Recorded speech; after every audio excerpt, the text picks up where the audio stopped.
자, 예. 교수님께 경례. 예. 반갑습니다. 예, 안녕하세요. 반갑습니다. 다음부터 하지 맙시다. 예, 그래요.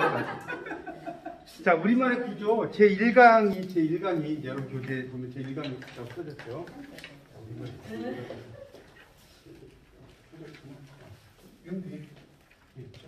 제1강은 문법의 개념이라고 나올 겁니다. 있죠? 자, 페이지 2페이지입니다. 2페이지 신교재. 자, 여기 이제 문법의 개념인데 우리가 이제 문법은 영어로 당연히 그래머라고 하는 거죠. 그렇죠? 그래머란 말 많이 들으셨을 겁니다. 영어로. 이게 이제 그래머가 문법인데 결국 문법이라는 것은 문장의 법칙이라는 뜻이에요. 맞나요? 문법이잖아요. 문법. 문장의 법칙. 그걸 문법이라고 하는 거죠. 어렵지 않죠?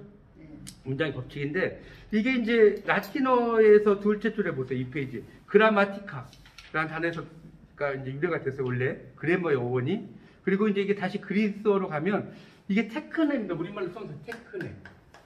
거기 영어로 써진 거 있잖아요. 테크네. 테크네라는 말의 뜻이 뭐냐면 기술이라는 뜻이에요. 여러분 테크닉은 들어보셨죠? 네, 이 테크닉의 그리스어예요. 테크네. 아, 테크닉이 좋아 이런 말 많이 쓰잖아요. 그게 이 테크네라고 이제 그리스어로 쓰입니다. 하여튼 그래서 테크네, 그라메티카. 그러니까 우리말로 하면 문법 기술이라는 뜻이에요. 네, 그걸 좀 모르시겠으면 영어로 좀 써놓으시면 좋겠습니다. 그래서 이제 글의 기술이라고 여기 써놨는데, 근데 영어에서 재밌는 게 뭐냐면 이 알트예요. 잠깐 이 영어적인 이야기 안 할 수가 없는데, 그러면 알트하면 이게 예술이라는 뜻은 많이 알고 있죠. 그러니까 인생은 짧고 인생은 짧고 예술은 길다 많이 쓰지 않나요? Life is short, art is long. 이때는 예술이 되는 거예요. 예술.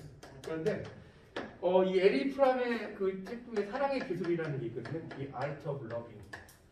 이 Art of Loving. 이러면 이게 사랑의 예술이라고 보내면 땡이에요. 뭐예요? 사랑의 기술이라. 이거 나중에 관심 있는 분은 저도 이게 대학교 때 시사영어 시간에 공부했던 책인데 사랑의 기술이라는 책이 있어요. 이 Art of Loving. 상당히 재밌습니다. 수학적으로. 이런 책이 있어요. 에리 프럼에. 하여튼 그래서 이때 알트는 기술이라는 뜻입니다. 뭐 이건 시험에 안 나오지만 상식으로 알아들으라고 제가 설명드린 겁니다. 그래서 The Art of Writing은 뭔지 알겠죠? 글쓰기의 기술이 되는 거예요. 예술이 아니고. 자, 여기까지 이해가시죠? 그래서 이제 글을 바르게 쓰는 기술, 또 글의 규칙이다. 이게 문법이다. 자, 첫 번째 단락 넘어가겠습니다. 자, 두 번째 단락은 이제 문자 언어하고 음성 언어가 있는데 당연히 문자예요. 문자. 이게 영어로 written. 이렇게 공부하다 보면 영어를 알면 참 편해요.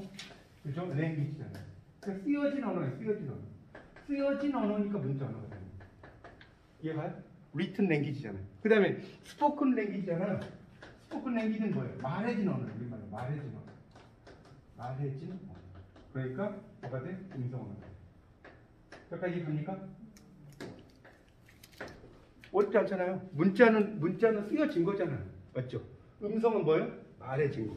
그래서 토큰 랭귀지다. 말의 규칙이에요. 여기까지 넘어가겠습니다. 자, 넓은 의미의 문법과 좁은 의미의 문법. 자, 문법이라는 것은 문장을 만드는 규칙이다. 이건 당연하죠? 그래서 이제 링귀스틱, 여러분 책에 신교재를 보시면 글자가 하나씩 못합니다. 보세요. 그 세 번째 줄에 보면 1.1.1 링귀스틱스에 GUSTICS 이렇게 써졌죠? 이거 틀렸어요. 여기 I가 좀 들어가요. LINGU 다음에 I가 빠졌어요. linguistics. 또 이게 직업은 못 말려요. 영어를 가르치다 보니까. 그래서 linguistics에서 I를 써야 됩니다. 아시겠죠? 그래서 강세는 linguistics. 이게 언어학이라는 뜻인데 이제 이거하고 상당히 비슷하다는 거죠. 문법. 알겠죠? 그럼 문법이라는 건 언어학 아니에요? 이런 문법을 알려면 언어학적인 걸 알아야 돼요? 몰라야 돼요? 알아야 되는 거죠. 그런 이야기를 써놓은 겁니다. 자, 3페이지. 자, 여기서 이제 별표. 자, 이제 여러분 문법 공부할 때 항상 이렇게 나오잖아요. 별표. 이건 뭐냐면 비문이라고. 자, 비문이라는 건 문장이 아니다. 뭐 이런 뜻이라기보다는 비문법적인 문장입니다. 비문법적인 문장이라는 뜻입니다. 또는 문법에 어긋난 문장이다. 문법에. 자, 이걸 뭐라고 한다? 비문이라고 합니다. 자, 이게 무슨 표시다? 비문 표시다. 이거 무조건 알아두세요. 이제 언어학을 여러분이 공부하시는 거니까 이 과목은 문법론이에요. 쉽게 말하면. 근데 문법론이라고 쓰면 딱딱해 보이니까 우리말의 구조라고 쓴 거예요. 이해갑니까? 이 과목이 국어 문법론이라는 과목이에요. 자, 그래서 이거 별표는 그러니까 여러분 같으면 우리나라는 제일 눈이 1월에 많이 내린다. 이게 좀 이상하죠? 그러니까 제일에다가 동그라미 쳐보세요. 제일을 동그라미 쳐가지고 어디에다가 1월에 다음에 1월에 다음에 얘가 1월에 제일 많이 내린다 이렇게 써야 되는 거 아니에요? 이해하시죠? 그렇게 표시하라고요. 자, 어제 할아버지께서 시골에 오셨다 아니죠? 애 오셨다. 자, 걔를 이렇게 돼지꼬리를 해서. 그 다음에 오신다는 뭘로 고쳤다? 오셨다. 어제니까 오신다면 이상하다. 이렇게 쓰라는 겁니다. 자, 여기까지 이해 안 가시는 건 질문하세요. 이해 안 가시면 제가 다시 설명을 드릴 테니까. 자, 어렵지 않죠? 충분히 따라오시겠죠? 자, 그래서 이런 것들을 이제 공부하는 것이 문법이다. 그래서 3페이지의 첫 번째 단락에 밑에서 두 줄 올라가 보세요. 밑에서 두 줄 올라가서 한 언어의 올바른 문장들을 만들어내는 규칙들의 집합, 그것이 바로 문법이다. 여기까지 줄 짝지. 찾으셨죠? 한 언어의 올바른 문장들을 만들어내는 규칙, 룰이죠. 의 집합, 그것이 문법이다. 자, 여기까지 정리가 되셨죠? 그걸 우리가 일반적으로 문법이라고 한다. 자, 이렇게 이해하시면 됩니다. 근데 이 문법이라는 것은 뒤에서 또 공부를 하시겠지만 넓은 의미의 문법도 있고요. 좁은 의미의 문법도 있어요. 그러니까 넓은 의미의 문법은 그냥 문법적인 일반적인 건데 그 위에다 좀 여백에다 쓰시면 텐데 좁은 의미의 문법이라는 것이 있다. 이 좁은 의미의 문법은 그냥 의문 규칙에 상대되는 개념입니다. 의문 쓸게요. 의문 규칙에 상대되는 개념으로서의 문법이다.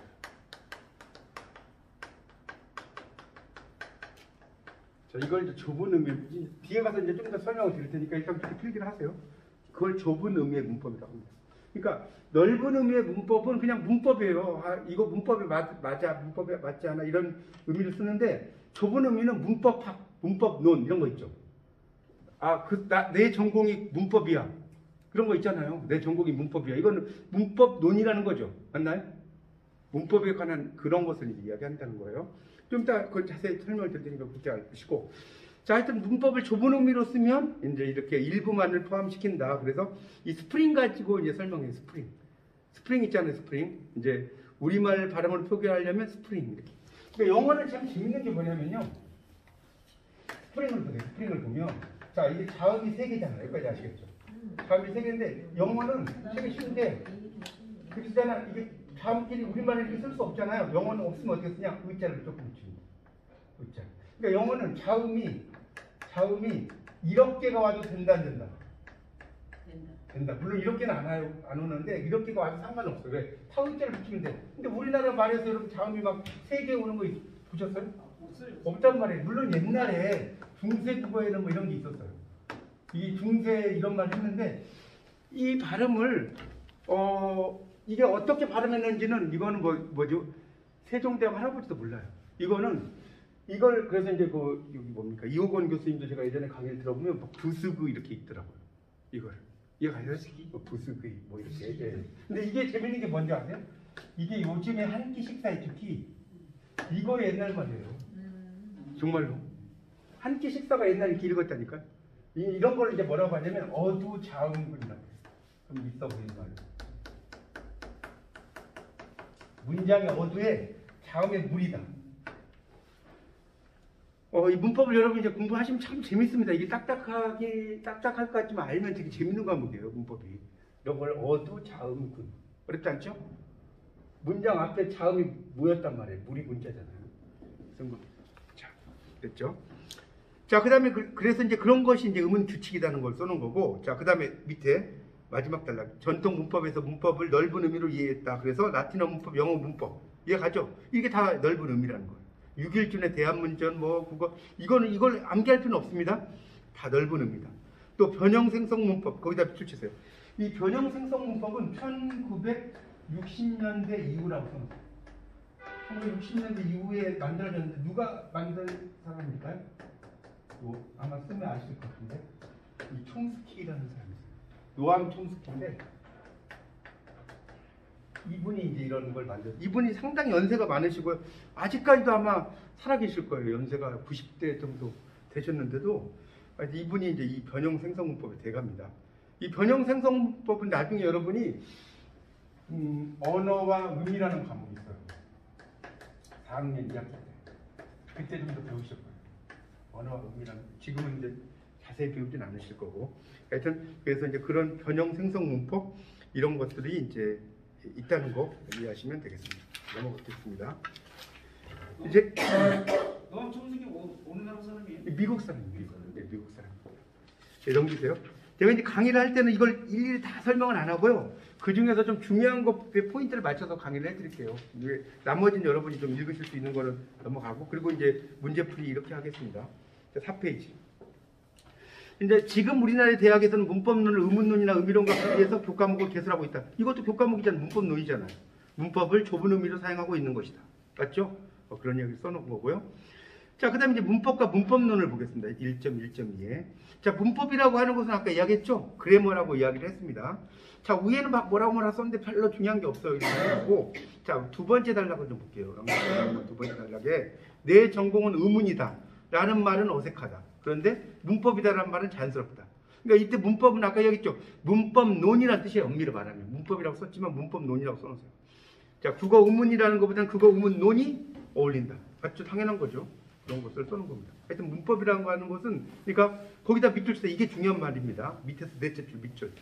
자, 문법이 그 규칙 자체를 의미하는 용어이기도 하고 그 규칙을 연구하는 분야를 가리킨다는 점이다. 이런 말 있죠. 그러니까 그 규칙 자체를 의미한다라고 이야기하면 이건 넓은 의미인 거예요. 그냥 문법 규칙이니까. 근데 그 규칙을 연구하는 분야 아까 뭐라고 했어요? 문법론이라고 그랬죠. 아까 그랬잖아요. 그러니까 문법론이라고 하면 좀 더 좁은 의미라는 거예요. 좀 더 좁은 의미의 문법으로 여러분이 이제 이해를 하시면 됩니다. 자, 이어가죠. 여기까지 그렇게 이해하시면 돼요. 자, 그 다음에 이제 문법론의 범위로 가겠습니다. 5페이지로 갑니다. 문법론의 범위는 이렇게 형태론, 몰폴로지, 첫째 줄에. 여러분, 몰폴로지, MORPH라는 말 자체가 이게 형태라는 뜻을 갖고 있어요. 몰프란 말 자체가 형태라는 뜻입니다. 몰폴로지에. 알겠죠? 몰폴로지. 통사론 신텍스. 통사론 신텍스. 이렇게 나왔어요. 자, 그래서 이제 그 설명이 좀 더 나옵니다. 그 뒤에 있는 설명을 네모하고 밑줄 좀 치면서 들어가겠습니다. 그 다음에 어떻게 치냐면, 자, 지금 5페이지 보고 있어요. 5페이지 두 번째 줄 형태론 네모. 자, 제가 하라는 대로 하세요. 형태론 네모. 자, 그 옆에 형태수와 형태소들이 단어를 이루는 규칙을 다루는 분야. 자, 밑줄 치세요. 자, 그 다음에 통사론 네모. 통사론 네모. 그 다음에 그 옆에 단어들이 어떻게 더 큰 문법 단위나 문장을 이루는가 하는 규칙을 다루는 분야. 밑줄. 자, 그래서 형태론과 통사론이 있다. 자, 여기까지 뭐 어려운 거 없죠? 그러니까 통사론은 단어와 단어들이 모여서 글을 만들고 문장을 이루는 거예요. 그러니까 이게 쉽게 말하면 여러분이 좀 많이 통사론을 잘 모르실 것 같아서 제가 조금 더 설명을 드릴게요. 나는 학교에 갔다. 이걸 가지고 이걸 통사론을 분석하면 어떻게 되냐? 나는 주어, 목격조사. 자, 학교라는 명사, 초속격조사. 또 갔다 하면 가 이런 거 하고 플러스 뭐 이건 시옷은 과거 시제 쓰는 거라면 어미 이렇게 막 분석을 하는 거예요. 이 갔다를 이렇게 이해가요? 어간, 과거 시제, 어미 뭐 이런 식으로 하나의 내용들을 이렇게 분석을 해 들어가는 것을 우리가 뭐라고 하냐면 통사론이라고 합니다. 아시겠죠? 통사론. 자, 그렇게 하고 넘어가겠습니다. 자, 저까지 정리가 되셨습니까? 자, 그 다음에 그러나 이 둘의 경계가 늘 뚜렷한 건 아니다. 단어보다 작은 요소이지만 분화 문장과 관련시키지 않고 성질을 파악하기 어려운 경우가 많다. 예를 들어서 보세요. 읽다에서 읽히다가 파생되는 규칙은 단어 내부의 문제이므로 형태론이지만 이들의 관계는 이와 같은 문장에서 살펴보지 않고는 파악하기 어렵다. 그렇죠. 이게 형태론이라는 거죠. 형태를 따지는 거니까. 자, 우리 학생들은 소설을 많이 읽는다. 학생들에게는 소설이 많이 읽힌다. 그러니까 이게 무슨 말이냐면 은이라는 거에 동그라미 쳐봐요. 은이니까 읽는다. 동그라미. 그 다음에 밑에는 에게는 에다 동그라미 쳐봐요. 에게는이니까 이에다 동그라미 쳐봐요. 자, 이렇게 피동이 되는 거죠. 자, 그렇게 표시하시면 좋을 것 같습니다. 읽는다. 그렇죠? 은 읽는다. 아, 여기 을에도 동그라미 기술이 있거든요. 이런 좀 이해가 쉬울 것 같아요. 을 읽는다. 에게는 이 읽힌다. 이렇게 되는 거죠. 이해가시죠? 학생들에게는 소설을 많이 읽는다. 말이 안 되잖아요. 여러분 다 한국에 계시니까 이거 뭐 읽어보시면 아시잖아요. 이렇게 뭐 읽어보면 이건 알 수 있는 거다. 이런 이야기죠. 자, 그 다음에 형태로는 다시 조어론과 굴절론으로 나눠진다. 단어 중에 어간의 어미가 결합해서 여러 가지 변화를 일으키는 것을 굴절이라고 그래요. 굴절. 그러니까 어간의 어미가 막 그에서 먹다 먹고 먹으니 먹어서 뭐 이런 거 있지 않습니까? 그런 걸 이야기하는 거죠. 합성이나 파생에 의해서 새 단어가 만들어지는 절차를 조어, 글자가 만들어진다는 거예요. 조어라고 한다. 이렇게 나오죠. 그래서 이거를 이제 도표로 넘기면 그 뒤에 6페이지를 넘겨오시면 나옵니다. 6페이지 보세요. 6페이지. 자, 6페이지에 거기 이제 문법론 해가지고 이제 나오는 부분이 있을 거예요. 문법론 해가지고 이 부분을 다 동그라미로 펴놓을게요. 그렇죠. 자, 문법론은 형태론과 통사론이라는 게 있다. 형태론과 통사론이라는 게 있다. 그래서 형태론이라는 것은 말 그대로 형태를 나타내는 거죠. 통사론은 아까 이야기했죠. 그것의 그 문장에서 통사론이라는 건 단어들이 문법 단위, 구, 문장을 어떻게 이루는지, 그리고 다시 형태로는 조어론, 문장을 만드는 거, 굴절론 이렇게 나눠진다.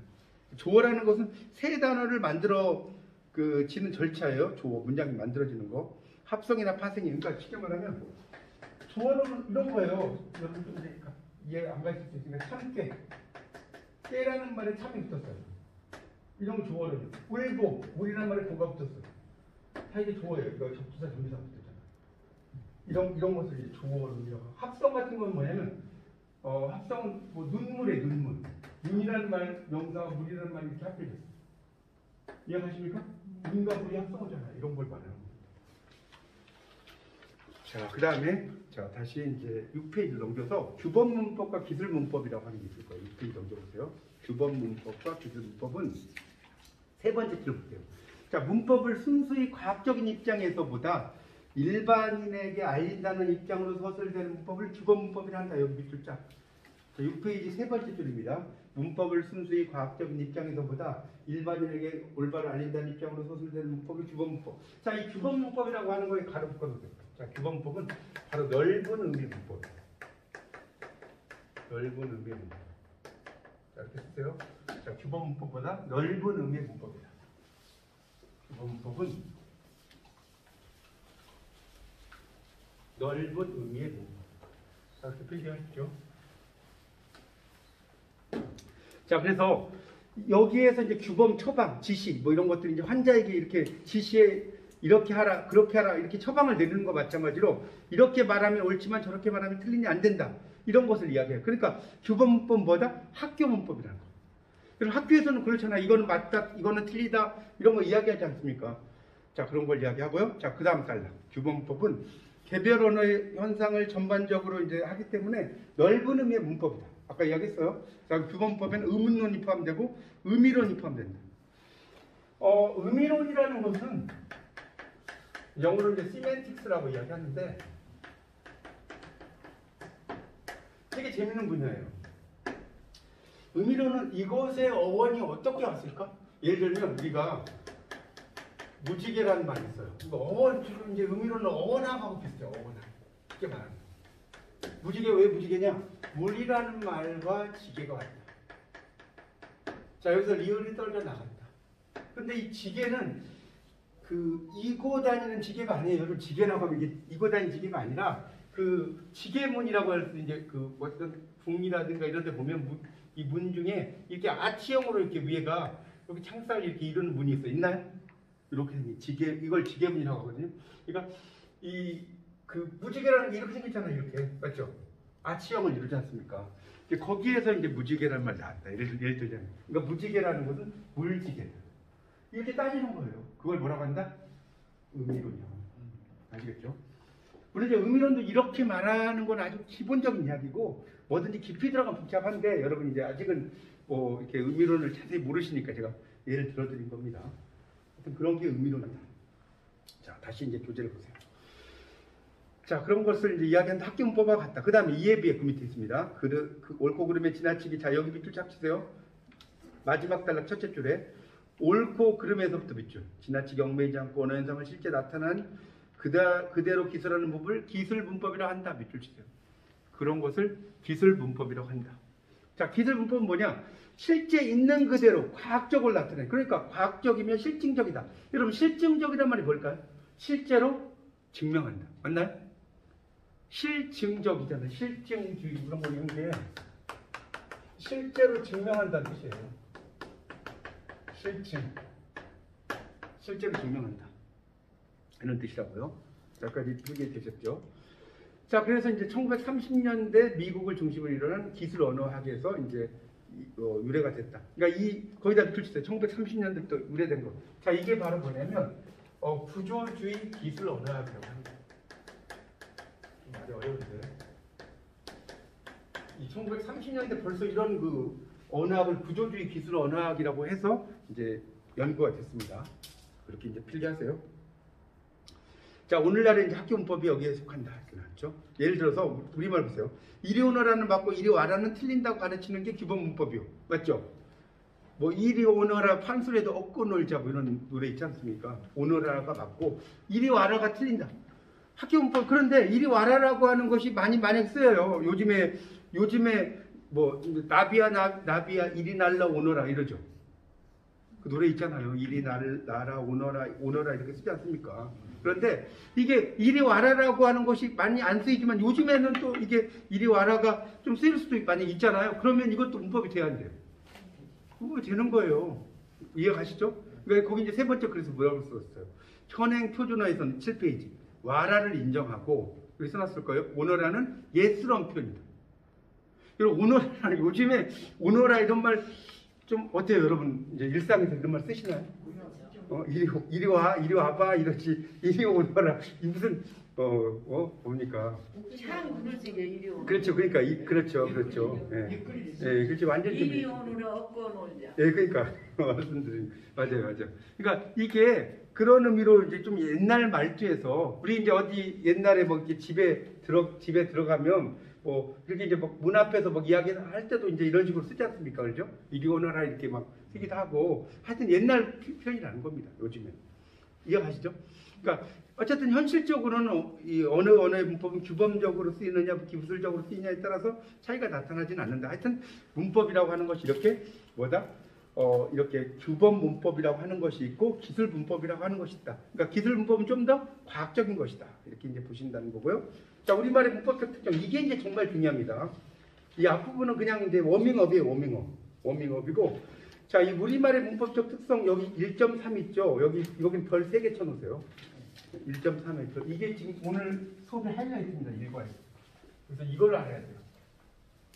자, 1.3 별 3개 4번째예요. 자, 우리말의 문법적 특징을 보겠습니다. 그 위에는 넘어가고요. 1번 1.3점은 형태적 특성. 자, 교차거다. 자, 교차거라는 것도 거기다가 또 첨가라고 한다. 자, 교차거가 뭐냐? 그 옆에서 밑줄 치세요. 밑에. 어근의 접사가 결합되어서 새로운 단어를 형성하거나 문법관계를 표시하는 언어다. 자, 이걸 교차거라고 한다. 자, 이게 무슨 말인지는 뒤에 가면 나오니까 설명을 드리겠습니다. 8페이지 넘겨보세요. 자, 교차거 뭔지는 뒤에 예문을 보고 설명드리겠습니다. 선생님이라고 하면 선생 플러스 님이죠. 존칭의 전미사잖아요. 맞나요?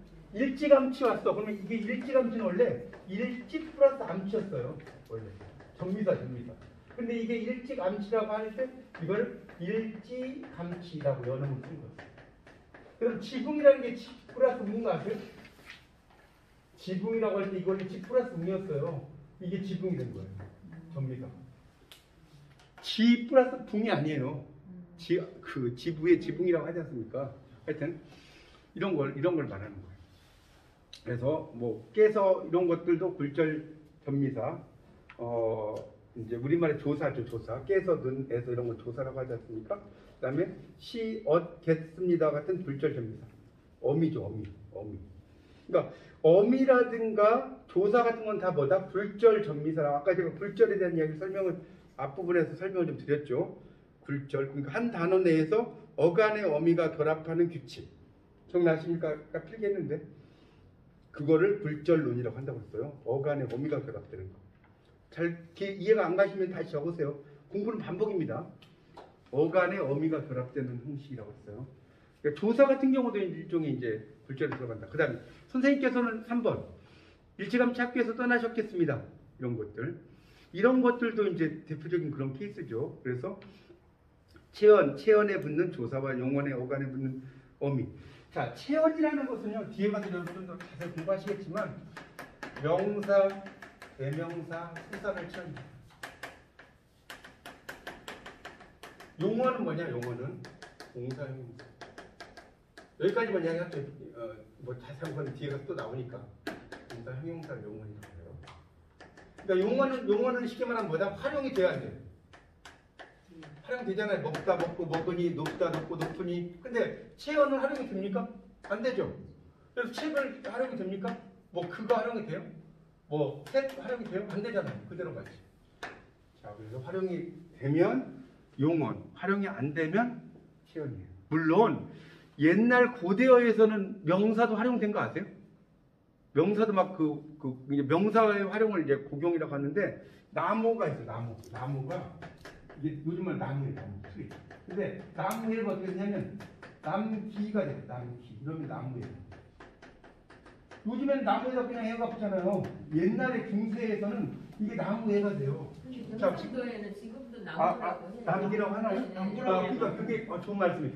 경상도 언어를 그러니까 우리나라 중세국어를 공부하는 중세 국어에 들어갔던 영향이 아직도 남은 언어가 경상도 언어. 예, 지붕도 쓰고요. 그러니까 그게 지붕이라고 하나 지붕.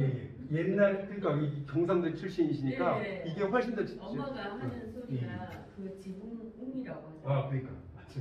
뭐라고 지붕. 아니 그러니까 이렇게 또 증명을 해주신 분이 있어서 감사합니다. 그러니까 하여튼 이 나무라는 것이 이게 남기가 돼요. 요즘은 남기는 안 쓰잖아요. 그러니까 이게 근데 지금 남기는 예. 나무에 에라는 조사가 붙었잖아요. 그렇죠. 나무 자체가 아니잖아요. 아니 그게 아니라 나무 애가 붙었는데 이 나무라고 하는 것 자체가 그러니까 붙기는 했는데 그래도 이게 남하고 이렇게 기역이 붙었잖아요. 요 자체를 변했다고 하는 거예요. 이게 이제 물론 애라는 지금 말씀하신 초속격이 있긴 하지만 남 기역이라는 걸 붙었기 때문에 이거를 명사가 활용하는 것은 활용이라고 안 하고요. 고경이라고 해요. 명사가 바뀌는 거를 고경이라고 합니다. 예. 그러면 옛날에도 나무를 남기라고 했나요? 아니 나무는 나무라고 나무는 그냥 나무라고 했고 이게 나무의 애가 될 때만 남기라고 합니다. 예, 그렇죠. 그러니까 약간 바뀐 거죠. 하여튼 고경이라고 합니다. 나중에 이제 여러분 중세국어 같은 거 공부하시면 배우실 거예요. 자, 넘어가겠습니다. 자, 하여튼 이제 3번까지 넘어갈게요. 자, 2번. 우리말은 유정명사, 무정명사. 자, 유정명사는요, 감정이 있는 명사예요. 그러니까 여기는 막 복잡하게 써놨는데 그렇게 이해하시기 더 쉬울 거예요. 무정명사는 뭐겠어요? 감정이 없는 명사예요. 자, 유정명사보다 감정이 있는 명사, 무정명사는 감정이 없는 명사. 그래서 유정명사는 밑에 보세요. 살아있는 동물처럼 살아서 움직이는 거. 됐죠? 무정명사는 식물과 무생물처럼, 그러니까 쉽게 말하면 감정이 없는 거예요. 자, 그래서, 자, 철수가 동생한테 되죠? 동생에 물을 줬다. 자, 봐요. 뭔 말이냐면, 자, 이게 좀 설명드릴게요. 자, 뭐뭐에게하고 뭐뭐애가 있다. 자, 뭐뭐에게는 유정명사를 쓰는 거고, 뭐뭐애는 무정명사를 쓰는 거예요. 뭔 말인지 이해가죠? 그러니까 동생은 감정 있잖아요. 그러니까 동생에게 물을 준 거예요. 맞죠? 동생에게. 근데 나무는 감정이 있어 없어요? 없죠. 그러니까 나무에 물을 줬다. 그러니까 나무에게나 나무한테는 돼야 안 돼요? 안 돼요. 근데 이것도 이제 깊이 들어가면 참 복잡하죠. 나무도 감정이 없다라고 또 할 수 없어요. 나무를 이렇게 키울 때 경음악이라든가 이런 거 연주해주고 막 이러면 나무가 되게 잘 자라고 저는 정말 재밌었던 게 예전 TV에 나왔었는데 이런 게 있어요. 밥이 있죠. 밥을 이거 진짜 이거 예전 TV에 나왔었는데 뭐냐면 밥을 이렇게 해. 그래가지고 이제 비닐에다 담아놨어요. 이렇게 밥을. 그래서 이쪽에 밥은 아나운서들이 너는 왜 이렇게 이쁘게 생겼니? 너는 정말 예쁘다. 막 칭찬해줘요. 진짜로. 한 일주일 정도. 여기 막 욕해. 너 되게 못생겼고 너 왜 이렇게 뭐 어쩌고저쩌고 이러잖아. 일주일 딱 지나니까 이 밥은 막 그거 보셨죠? 네. 완전히 곰팡이 투성이에요. 네. 곰팡이가 막 곰팡이가 볼품 없는 곰팡이 막 색깔. 근데 여기 되게 곰팡이가 띄어서 예쁘게 펴요. 이거 진짜입니다. 이거 제가 지금 나왔죠. 이런 걸 또 보면 이거 감정이 있다고 예. 그러니까 뭐든지 깊이 들어가면 복잡하다고 했잖아요. 네. 근데 여기서는 거기까지는 아닌데 하여튼 감정이 있냐 없냐를 따진다는 겁니다. 아시겠죠? 네, 그래서 우리는 그 사람에게 그 사람한테서 이거 알겠죠? 그러니까 그 사람의 손은 안 되겠는 거죠. 여기서는. 그다음에 인터넷은 감정이 없으니까 인터넷에서 또는 인터넷에서라고 써야겠죠? 뭐뭐에게서 뭐뭐한테서는 유적명사. 알겠죠? 뭔 말인지? 이렇게 보시면 됩니다. 자, 여러분이 이제 우리말의 구조를 공부하는 방법을 좀 설명을 드리면요. 이거를 일일이 막 다 읽는 게 아니에요. 우리말의 구조는. 그렇게 하면 여러분 머리 지나서 못 읽어요. 그러니까 어떻게 하냐면 이렇게 포인트를 딱딱 잡으면서 공부하는 거예요. 제가 지금 말씀드린 대로 하는 이해가 쉽죠? 그리고 이제 밑에는 그런 거, 이렇게 해석이 된 거니까. 자, 9페이지. 우리말에는 분류사가 발달되어 있다. 이 분류사는 뭐라고 하냐면 단위성 의존명사라고 한다는 거예요. 이게 뭐냐면 이 우리 아시아 언어가 단위성 의존명사가 되게 많아요. 예를 들어서 밑에 보세요. 6번. 옷 한 번, 배추 2포기, 나무 3그루, 꽃 4송이. 뭐 있죠? 몇 가지는 다 알아요. 근데 여러분 이거 혹시 이거 아신 분은 정말 대단한 분이에요. 고등어 한 손 하면 2마리, 접시 한 죽 10번, 북어 한 캐 20마리, 오징어 한 축 20마리, 바늘 한 쌈 24개, 감 한 적 100개. 여기 지금 6개 중에 난 4개 이상 안다. 손 들어보세요. 대단하시네요. 역시 4개 이상 아시는 분은 조금 이제 연세가 드신 분들. 아마 저도 50대인데 별로 모르겠어. 한두 개나 아나? 잘 몰라요. 고등어 한 손은 좀 알겠고 솔직히 뭐 북어 한 캐 정도는 알겠는데 나머지는 정확히 근데 요새 모르겠어요. 오징어가 20마리가 한 축이 아니더라고요. 10마리도 여러. 아 그래요? 그러니까 원칙대로는 20마리라는 거죠. 원칙대로는 맞습니다. 그리고 이제 여기서 이제 그런 것들 있죠. 옷 뭐 한 벌 이런 거는 이제 이제 세트 뭐 이렇게 이제 쓰는 거고. 하여튼 자, 우리말은 상징부사, 색치부사의 색치어 형성이 특이하다. 자, 상징부사는 뭐냐면 소리를 모방하는 의성부사 그리고 움직이는 모양을 그러니까 이걸 좀 필기를 할게요. 이 상징부사라는 걸 거기다 좀 필기를 해주세요. 뭐냐면 소리를 모방한 의성부사. 이게 이제 의성어를 말하는 거예요. 의성부사라는 게. 와 움직이는 모양을 모방한 의태부사. 모양을 모방한 의태부사니까 의태어겠죠. 요거를 상징부사라고 합니다. 그러니까 의성어 의태어는 뭔 소리인지 알잖아요, 그렇죠? 그런 거. 뭐 푸드득 이런 거면 소리가 나는 거고 의성어고 그렇죠? 이렇게 하여튼 그런 걸 이야기하는 거죠. 그래서 이제 반짝반짝, 번쩍번쩍, 깡충깡충, 꽁충꽁충, 그러니까 양성모음, 음성모음 쓰인 거고, 깜깜하다, 깜깜하다, 캄캄하다. 이런 식으로 우리말은 이렇게 경음, 격음 이런 게 상당히 많이 쓰입니다. 그래서 7A는 모음의 교체에 의해서 상징부사, 7B는 자음이 교체돼서 색채어가 미묘하다. 맞죠? 기역, 쌍기역, 키읔이니까. 자, 통사적 특성이 이제 나옵니다. 특히 이제 이 시험 문제 잘 나오는 걸 말씀드릴게요. 자, 다음 중 우리말의 통사적 특성에 해당하지 않는 것은 이거 시험 문제 단골맨이에요. 정말 단골맨인가? 1.3점이 또 별난 3개 점. 그렇게 시험에 나와요. 여러분 기출 문제 풀어보시면 아실 거예요. 우리말은 SOV 뭔지 알겠죠? 주어, 목적어, 동사. 뭐 주어가 서브젝트고 목적어 object고 서술어가 V 뭘 보고 이런 거 몰라도 돼요. 그것까지 알면 머리 아프니까. 근데 S가 주어고 O가 목적어고 V가 동사고 서술어고 이 정도는 알아야 돼. 이해가죠? 그러니까 뭐 서브젝트 object까지는 몰라도 되고 SOV가 뭔 뜻인지는 아셔야 할 거 아니에요. 그렇죠? 그렇게 알면 됩니다. 그래서 이 그린버그라는 사람이 이제 이 그린버그가 세 번째 줄 있잖아요. 이 사람 쓴 책이 언어 유형론이에요. 써보세요. 그린버그 밑에다가 언어 유형론이라는 책을 쓴 건데 언어 유형론. 그래서 이제 뭐 6가지가 있다. 그래서 SOV 뭐예요? 주어, 목적어, 동사. SVO 뭐예요? 주어, 동사, 목적어. VSO는 뭐겠어요? 동사, 주어, 목적어. 맞나요? 그렇죠? 이런 게 있다는 거예요. 근데 한국어는 당연히 뭐 여러 가지가 있는데 SOV라는 거예요. 그러니까 여기 뭐 터키어까지는 몰라도 돼요. 한국어, 일본어. 여러분 일본어 공부해 보시면 그대로 우리말로 같잖아요. 와타시와 아나타오 아이시대로 뭐 이러잖아요. 그러니까 주어 그다음에 이게 조사 이런 게 다 들어간단 말이에요. 그렇죠? 넘겨보세요. 영어 같은 거 중국어. 그러니까 보세요. 영어에서 I love you 라고 하잖아요. I love you 이렇게 이야기하는데 중국어에서 why me. 그래서 중국어를 잘하는 사람 영어를 잘할까요? 못할까요? 잘해요. 어순이 똑같아요. 보세요. 이게 주어, 동사, 목적. 주어, 동사, 목적. 그렇죠. 근데 우리는 나는 너를 사랑한다.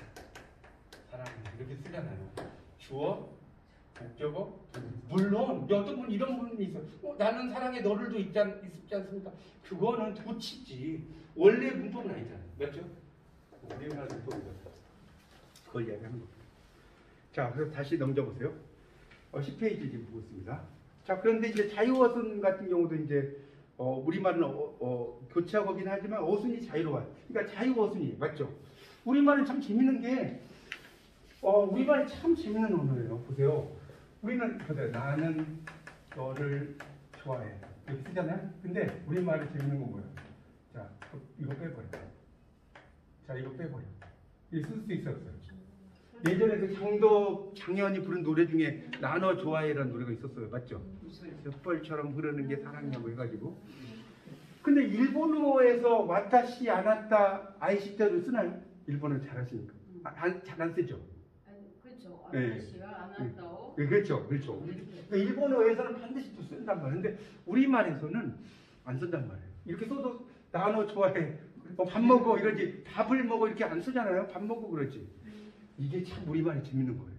이해가시죠? 무슨 말인지? 그래서 우리말은 이렇게 자유어순으로 쓸 수 있다. 그리고 막 도치도 쓰잖아요. 먹어 밥.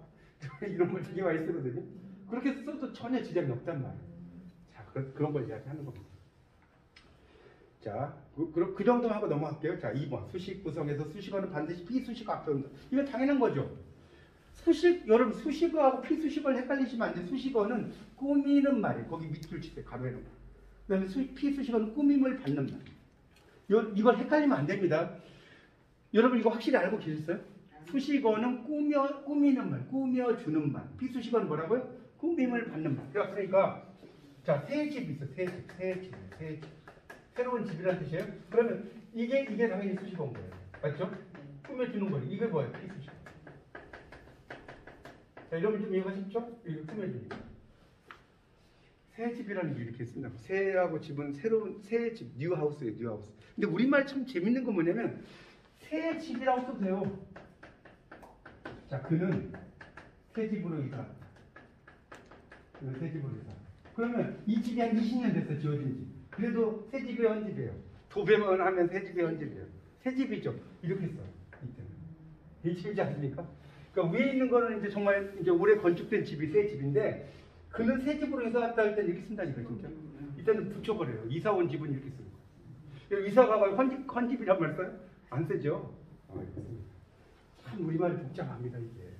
그래서 새 집 푸른 하늘 하여튼 그 문제를 푸는 것은 아주 어렵다. 어제 내가 만난 사람이 칭찬한 학생. 자, 학생에다 밑줄 치고 피수식어 써보세요. 피수식어. 학생 밑줄 피수식어. 자, 그렇게 쓰세요. 그러니까 어제 내가 만난 사람이 칭찬한 학생. 자, 그러니까 우리말은 재밌는 게요. 자, 뭐 위에는 많이 읽어도 돼요. 밑에서 넷째 줄 정도에 보면 나무 그림으로 표시하면 왼쪽으로 자꾸 가지를 치는 모양이 되므로 잡은지요. 그거 찾으셨어요? 잡은지요. 영어의 경우는 우리말과 반대로 오분지어다. 이건 좀 설명을 좀 할게요. 잡은지어는 이해갑니까? 꾸며주는 게 왼쪽에 있잖아요, 지금. 학생을 계속 왼쪽에서 꾸미잖아요. 어제 내가 만난 사람이 칭찬한 학생. 그런데, 자, 영어라고. 영어. 자, 나는, 자, 이제 우리말로 할게요. 나는, 키가 큰 학생을 만나. 자, 그럼 어때요? 키가 큰 이 학생을 꾸며주죠. 왼쪽에서 이렇게 꾸며주죠. 이런 걸 잡은지어라고 하는 거예요. 맞죠? 자, 여기까지 가지고 영어로 해볼게요. 그대로. I know a student who is 이렇게 썼어요. 그럼 보세요. 학생을 알아. 근데 학생을 어디서 꾸며준다? 뒤에서 꾸며줘요? 뒤에서 꾸며주잖아요. 자, 뒤에서 꾸며주니까 이게 왼쪽에 있어, 오른쪽에 있어요. 그래서 그래서 이런 경우를 할 때는 원래 영어를 예를 하나 딱 들어줘야 되는데 이제 이걸 전공하신 분이 영문학을 전공한 분들이 아니기 때문에 그냥 넘어간 거예요. 이렇게 예를 들면 훨씬 쉽지 않아요? 그러니까 이게 우분지어구나. 이게 그러면 쉽잖아. 이건 우리말하고 영어를 써놓고 여기서 꾸며주니까 자분지어고 여기서 이렇게 가니까 우분지어고. 자, 그렇게 이해하시면 되겠습니다. 자, 여기까지 정리되셨죠? 자, 오른쪽 11쪽. 자, 그래서 이제 거기 첫째 줄에 보면 우리말의 문법의 중요한 사항들을 문장의 끝부분에서 결정하게 되는 요인이다. 이렇게 나왔죠? 당연하지. 우리말의 문법이 중요한 문장의 끝부분에서 결정하게 되는 요인이 있다는 거예요. 그렇죠? SOV라고 이제 이야기할 때. 그러니까 무슨 말이냐면, 자, 보세요. 자, 그러니까 이게 뭔 소리냐면, 영어. 이것도 이해 좀 드려야 돼요. 나는 너를, 그러니까 영어를 할게. I love you. 그렇게 썼어요. 자, 영어는 동사가 주어 다음에 나오죠. 맞아요? 동사가 주어 다음에 나오죠. 그러니까 I love you 하면 벌써 끝났어, 안 끝났어? 끝났지. 사랑한다. 근데 우리말 볼까요? 우리말 볼까요? 내가 너를 좀 사랑을 하려고 했는데 평상시 네가 하는 꾸락서리를 보니까 진짜 마음이 기분 나빠가지고 사랑을 안 하려고 하다가 네, 그렇죠? 다시 또 보니까 너를 사랑하려다가 또 사랑 안 하고 싶어. 이렇게 쓸 수 있어 없어요? 있어 없어요? 있어요. 그러니까 끝까지 가봐야 된다는 거 우리말은. 맞잖아요.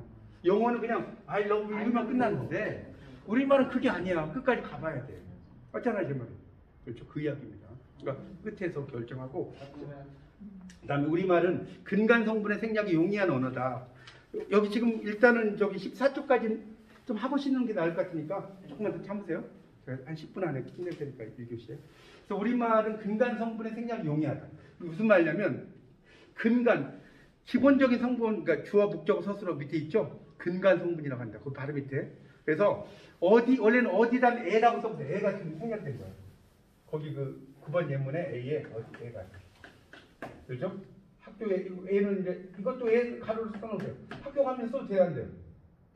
된단 말이에요. 빼도 된다는 거예요. 그렇죠? 그 다음에 또 우리말은 재밌는 게 주어를 안 써도 돼. 주어가 생략돼요. 예를 들어서 우리말은 여기는 안 나오지만 만약에 학교에 갔다. 이 써놨어요. 학교에 갔다. 우리말 쓰죠? 영어로 참 이게 재밌는 게 여러분 웬트 스쿨 이런 문장이 있나요? 영어에 이런 문장 있어요? 웬트 스쿨. 반드시 주어를 써야 돼. 맞죠? 근데 영어에 우리말은 오히려 나는이란 말을 굳이 쓸 필요가 있어 없어요? 예, 그러니까 안 쓴단 말이에요. 이해가십니까? 여러분 스필 써보셨죠? 스필에서는요 나는이란 말은 생략한다 이렇게 나와요. 제 말이 맞았죠? 스필 써보신 분. 나는을 쓰면 좀 스필을 공부 안 한 사람이에요. 거의 생략 특별한 경우가 없어요. 근데 영어에서는 반드시 주어를 쓰는 거죠. 그 다음에 벌써 가을이구나라고 이야기할 때도 이제 이런 경우는 이제 영어로 말할 때는 뭐 영어로 하면 already autumn 쓰죠. 그러니까 우리말에서는 이제 벌써 가을이구나 이런 가을이다 이런 식으로 쓰죠. 그러니까 이런 경우는 이제 뭐 실질적인 주어라고는 할 수 없죠. 그러니까 영어에서는 이렇게 쓸 때는 is를 써요, 맞죠? 이런 걸 뭐라고 하냐면 저도 이제 이 강의를 들어봤더니 이호봉 교수님 이걸 가주어라고 하시더라고요. 확실히 이제 영어를 전공 안 하신 분이 비인칭 주어의 가주어가 아니에요. 이때는 시간, 온도, 날씨 뭐 이런 걸 나타낼 때는 비인칭 주어라고 하는 거예요. 비인칭. 선생님 이치도 하자 그 뜻도 있죠. 뭐라고요? 하자 그 뜻도 있지요. 이치가. 이스가 그건 이스가 아닌 레스. 엄마잖아 레스. 네. 뭐 레스 보고 이런 식으로. 레스가 엄마라고. 같이 가자. 비인칭 주어입니다. 거기 방송 들어보시면 가주어라고 나와요. 제가 다 듣고 왔어요. 자, 그 다음에 하여튼 그래서 이제 그런 것들을 이야기하는 겁니다. 계절이 정도의 주어가 생략됐다. 이해가죠? 벌써 가을이구나 있잖아요. 그 때는 계절 이런 게 생략이 된 거잖아요. 맞죠? 이런 게 생략이 됐어요. 근데 영어는 반드시 뭘 쓴다? 비인칭을 쓴다. 자, 우리말은 담화중심적 주제 부각형 언어다. 자, 담화중심적인 언어라는 것은 맥락을 중시한다는 거예요. 맥락. 이게 담화중심적이 복잡하게 써놨는데 거기 제일 마지막 줄에 밑줄 치세요. 담화중심적인 언어. 근데 이거는 맥락을 중시한다. 이렇게 썼는 이해가시고. 자, 밑에 보세요. 이게 참 재밌어요. 자, 식당에서 주문을 해요. 자, 식당 주문 여러분 여기 중국 음식점에 가서 나는 짜장, 나는 짬뽕 이렇게 막 쓰죠. 우리말 나는 짜장, 너는 울면 뭐 나는 뭐 짬뽕 이렇게 쓰잖아요. 그런데 나는 짜장을 영어로 해볼까요? 그럼 I am 짜장면이잖아요. I am 짜장면. 맞아 틀려요. 그럼 내가 짜장면이 돼버린 거예요. 그러니까 외국 사람들이 보고 놀래버리는 거예요. 나는 짜장이라면. 우리나라 사람 다 근데 여러분이 나는 짜장이 나는 짜장면이야 이렇게 한 사람 이상한 사람 아니에요? 나는 짜장면이야가 아니죠. 이해 가잖아요. 그 다음에 철수가 감기야 이러면 철수가 감기야. 이것도 철수가 감기 걸렸다고 그랬죠. 영어로 하면 철수 is cold. 이 어콜드가 감기할 뜻이거든요. 이렇게 써버리면 말이 안 돼. 철수가 감기 바이러스입니까? 아니잖아요. 이게 철수가 감기에 걸렸다. 자, 그러니까 맥락을 따져요, 안 따져요? 맥락 따지죠? 그걸 뭐라고 한다? 지금 말하는 여기 썼잖아. 담화 중심적 언어라고. 자, 그 다음에 넘겨보세요. 11조. 자, 그래서 그건 여러분 읽어보시면 되니까 넘어갈게요. 자, 11번. 토끼는 앞발이 짧다. 나는. 자, 이것 좀 쉽게 설명을 드릴게요. 자, 이제 이거는 이제 주제 부각형인데, 자, 11번이에요. 자, 토끼는 밑줄. 이번에. 뒤에 나는 밑줄. 자, 그리고 뭐라고 쓰냐면, 자, 이 토끼는 밑줄 쳤죠? 이렇게 써요. 토끼에 대해 말한다. 나는에다가는 나에 대해 말한다. 자, 이렇게 하면 이해가 아주 쉽습니다. 토끼에 대해 말하면 앞발이 짧아. 이해합니까? 나에 대해 말하면 국어 시간이 좋다. 이렇게 이해할 수 있어요. 자, 이런 걸 이제 우리가 토끼는 앞발이 짧다를 문법적으로 혹시 뭐라고 하는지 아세요? 토끼는 앞발이 짧다를 문법적으로.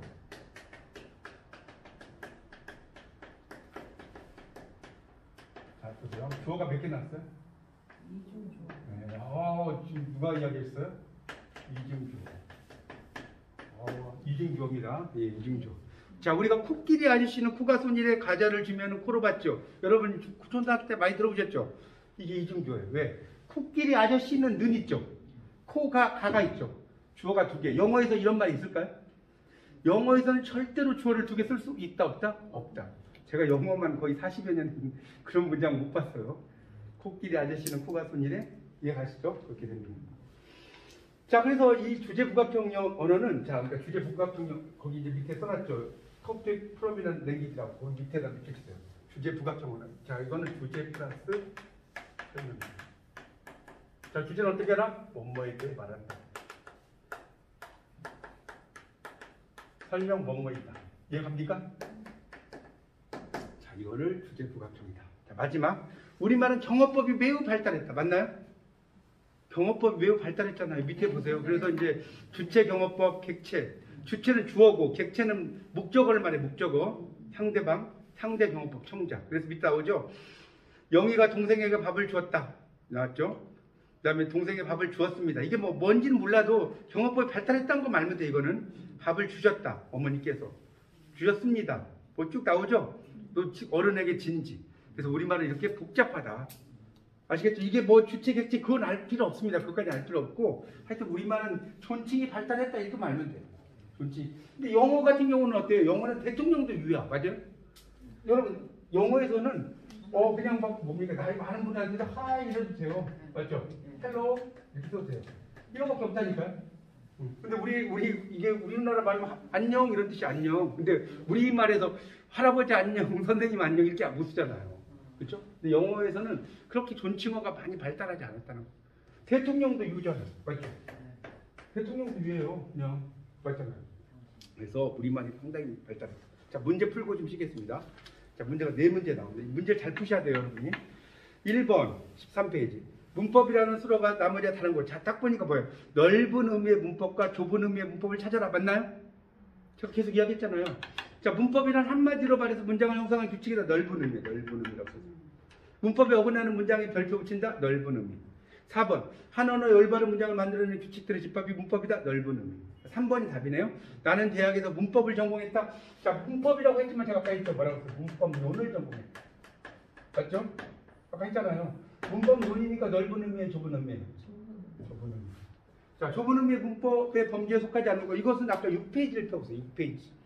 자, 저 여기까지 6페이지에서 동그라미 치라고 했는데 6페이지 펴보세요. 제일 앞에 문법론은 형태론과 통사론과 조어론과 굴절론이 있나요? 제가 아까 동그라미 치라고 했잖아요. 6페이지에 제일 위에 제일 위에 있죠? 있잖아요. 그러면 여기 지금 없는 게 뭐 있어요? 여기 없는 거. 의문론 있나요? 의문론이 없죠? 자, 의문론은 이렇게 좁은 의미의 문법에 들어가지 않는다. 조어론과 굴절론과 통사론론. 자, 넘기세요. 자, 우리말의 형태적 특성 별표 주세요. 별표 이거 중요하다고 그랬어요. 자, 우리말은 첨가어 맞죠? 첨가어는 또 다른 말로 뭐라고 그랬어요? 아까 했는데 교차고 교차고라고 써보세요. 교차. 기억 안 나세요? 첨가어는 교차고라고 한다고요. 유전명사, 무전명사가 문법적으로 구분되는 경우가 있다. 맞죠? 당연하잖아요. 문법적으로 그러니까 애게냐 애냐 막 했잖아요. 음은 교체에 의해서 색채어가 미묘한 차이가 있죠. 풍당 뭐 또 뭐 깜짝깜짝 뭐 이렇게 해서 여러 가지가 있잖아요. 그렇죠? 반짝반짝 번쩍번쩍 뭐 여러 가지 색채들이 어떻게 나타나냐에 따라서 조금씩 달라지잖아요. 맞죠? 그런 걸 이야기하는 겁니다. 뭐 그다음에 강감하다, 깜깜하다, 캄캄하다 뭐 이렇게 쓴다고 했잖아요. 자, 그러니까 3번이네. 단위성 의존명사 거의 없나요? 너무나 많아요. 의존명사. 자, 우리말에서는 의존명사가 있는데 의존명사 이것도 이야기를 안 할 수가 없네. 이제 의존명사 중에 이제 대표적인 의존명사를 여러분 좀 외우지. 뭐라고? 이번은 하고 넘어갔나요? 아, 2번 제가 아까 했는데 2번은 아까 6페이지에 제가 보라고 그랬잖아요. 6페이지에 거기 보시면 문법에 형태론과 통사론과 조어론과 굴절론이 있다고 그랬지 않습니까? 그러니까 거기에 없는 것이 답이잖아요. 그 의문론이 없다는 거죠. 그 다음에 3번에서는 단위성 의존명사가 거의 없다가 아닌 건 아시겠죠? 아까 막 국어가 뭐 어쩌고 다 했잖아요. 근데 이제 우리말은 이제 이거는 제가 아까 안 한 건데 우리말의 의존명사를 좀 외우는 이제 방법을 하나 알려드리고 뭐 제가 중학교 때 국어 선생님한테 그런데 아직도 안 적어봤어요. 겉대수줄 이렇게 오세요. 다양척체 극중 대로만큼 족도. 이게 우리말에서 쓰는 아주 많이 쓰이는 의존명사. 이해가세요? 내가 갈 줄 알았지 뭐 아는 척했어 이런 거 있죠. 아는 채 많채 뭐 먹는 둥 마는 둥 뭐 이런 식으로 이런 것들이 다 의존명사입니다. 그래서 여러분 이 의존명사는 좀 외워두시면 좋습니다. 혹시 여러분 그 자녀분이 중학생일 경우에 혹시 물어보면 이거 의존명사에 대해서 좀 이야기해 줄 수 있으면 이것만 외웠다 그러면 돼요. 이게 가장 대표적인 의존명사. 아시겠죠? 겉대수줄 이렇게 외우시면 돼요. 다양척체 듣등 대로만큼 족족. 쉽죠? 여기 겉대수줄 하나를 외우고 다양척체 하나를 외우고 듣등 대로만큼 족족 이렇게 외우시라고. 그러면 이렇게 알면 아주 대표적인 의존명사. 쉽죠? 네. 자, 되셨죠? 이제 마지막 거 하나 보시겠습니다. 우리말의 통사적 특성 다른 거 이거 아까 분명히 이야기했죠? 수식어가 피수식어 앞에 와요? 안 앞에 와요? 이거 2번이네. 맞잖아요. 수식어, 이거 다시 한번. 수식어는 무슨 말? 여러분 이야기해보세요. 꾸미는 말, 꾸밈을 받는 말. 꾸미는 말이에요. 꾸미는 말. 맞죠? 피수식어? 꾸밈을 받는 말. 이거 여러분이 지금 아시는데 나중에 막 헷갈려요. 꼭 알아두셔야 돼요. 수식어는 꾸미는 말이 꾸미는 말.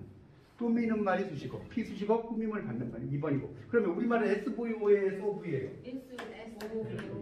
우리말은 주어 서술어 목적어 등 근가성 생략 불가능하다? 가능하다. 어디가? 뭐라고 했어요? 학교가. 밥을 먹어 아니고 밥 먹어. 써 안 써요? 생략 가능하다. 맞죠? 그 다음에 경어법 체계가 단순해요? 복잡해요? 지금 할 때 이야기했잖아요.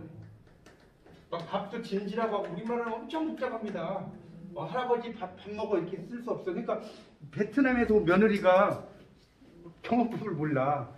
시어머니 밥 먹어 이렇게 써야 했어요. 되게 많이 쓰죠. 이제 그게 이제 그런 겁니다. 우리말에 이렇게 경어법이 상당히 복잡하다. 자, 이렇게 해서 제가 정말 핵심적인 것만 설명을 드렸습니다. 아마 여러분 이해하기 쉽게 제가 설명드렸죠.